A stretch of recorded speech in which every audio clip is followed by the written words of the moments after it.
लोकसभा 75 गाजीपुर से सपा प्रत्याशी अफजाल अंसारी ने 2 सीटों में अपना पर्चा दाखिल किया, जबकि विकल्प के रूप में अफजाल की बेटी नुसरत अंसारी ने निर्दल प्रत्याशी के रूप में अपना एक सीट में पर्चा दाखिल किया है।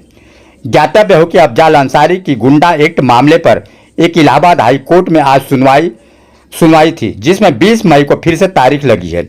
इसी मामले की वजह से अगर कोर्ट से कोई रुकावट आती है तो अफजाल की बेटी नुसरत के नाम सपा प्रत्याशी के रूप में स्थानांतरित हो जाएगा और नुसरत सपा प्रत्याशी के रूप में चुनाव लड़ सकती हैं।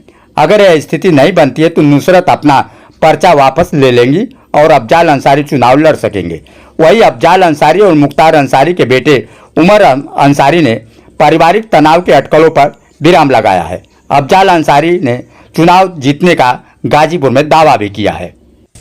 सुरक्षा व्यवस्था के बीच नुसरत अंसारी नामांकन कक्ष में पहुंची, जहां पर जांच पड़ताल के बाद उन्हें नामांकन कक्ष में दाखिल किया गया और वहीं अफजाल अंसारी ने नामांकन कक्ष में पहुंच करके अपना पर्चा भरा है।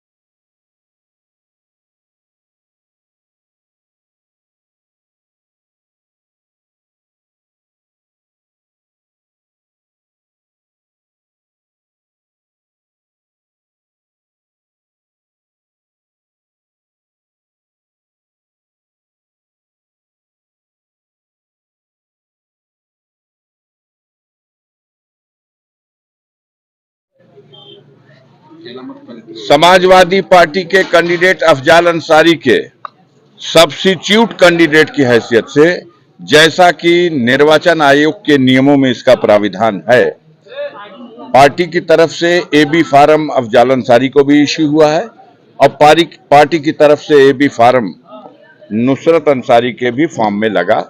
उन्होंने भी अपना नामांकन दाखिल किया। वो सब्स्टिट्यूट कैंडिडेट की होंगी।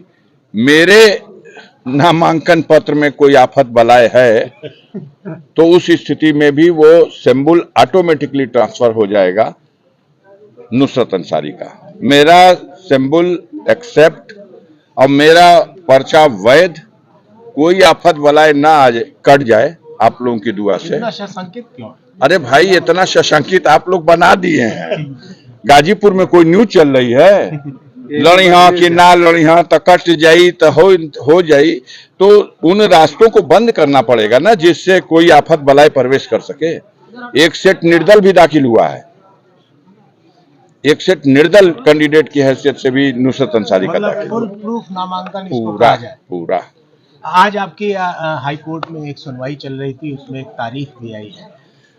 सांसद जी, आज आपके साथ मुख्तार अंसारी का बेटा उमर भी आया हुआ है और अटकलें चल रही थी कि उमर अंसारी नाराज चल रहे हैं। कृपा करके ये बताइए, ये अटकल कौन लगा रहा था और हवा इसको कौन दे रहा था? मीडिया में चल रही थी। तो मीडिया के भाइयों से हम लड़े कि विरोधी पार्टियों से लड़े? तो आज उसको इसीलिए लाना पड़ा? नहीं, हम क्यों लाना पड़ा? हम तो परिवार के गार्जियन हैं। इस स्तर पर हमारे परिवार का बच्चा इसमें सम्मिलित हो रहा है, तो आप फिर इसको भी कोई हवा दे दो, कोई हवा दो। क्या करना है? लाना पड़ा का कहां से बात आया? वो मेरा घर का बच्चा है। मैंने कल भी कहा था मेरे घर में सब खैरियत है और कोई घुसपैठ काम नहीं आ सकती। चुनाव मजबूती से लड़ रहे हैं, कैसा है चुनाव आप? हमारा चुनाव आप पता करिए। कोई भी कैंडिडेट अपना चुनाव अच्छा समझता है।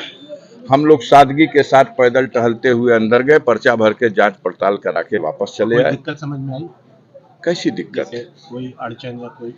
नहीं, क्या दिक्कत? हमको रसीद दे दिया कि आपके पर्चे में कोई कमी नहीं है, आप जा सकते हैं। आज आपने नामांकन किया है और चौथे चरण की वोटिंग चल रही है, क्या उम्मीद करते हैं? जो खबरें मिल रही हैं, उत्तर प्रदेश के स्तर पर 13 सीटें हैं। इस पिछले 2019 में 13 की 13 सीटें जीत गई थी भारतीय जनता पार्टी। इस बार खैरियत नहीं है। उन्नाव की सीट पर अनु टंडन चुनाव जीत रही है। इस बार लखीमपुर खीरी, सीतापुर, एटावा और कन्नौज, ये सारी सीटें धुआंधार वोट से समाजवादी पार्टी जीतने जा रही है। जनता का रुझान साफ दिखाई दे रहा है। इन 13 सीटों में आधी सीट भाजपा बचा ले यूपी में तो बड़ी बात है।